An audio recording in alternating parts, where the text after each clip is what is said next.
যে সরকার আমার দেশের করিডোর দিয়ে দেয় আমি জানতে পারি 2 মাস বা 3 মাস পরে।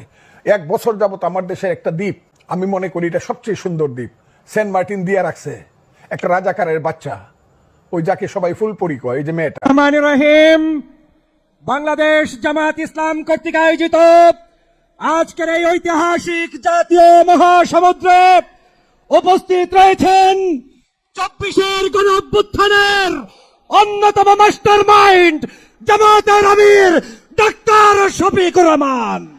জামাত ইসলামের আমির অত্যন্ত সম্মানিত লোক, আমরা ওনাকে সম্মান করি। যদিও ওনার দলের নেতাকর্মীরা আমাদের নেতা তারেক রহমানকে নিয়ে কুরুচিপূর্ণ বক্তব্য দেয়, আমরা সেটা দিব না, কেননা সম্মানী ব্যক্তিকে অবশ্যই সম্মান দিতে হবে। জামাত শিবিরের পক্ষ থেকে এবং জামাতের আমিরও নিজেকে কখনোই জুলাই আন্দোলনের মাস্টার মাইন্ড দাবি করেনি, অথচ ফজু পাগলা শুধু বিএনপিতে নয় জামাতেও আছে। দেখেন এই পাগলকে কোথায় চিকিৎসা করাইতে হবে? বিএনপির ফজু পাগলারে না হয় বলছেন পাবনাতে চিকিৎসা করাবেন, কিন্তু এরে তো দেশের বাইরে চিকিৎসা করাইতে হবে।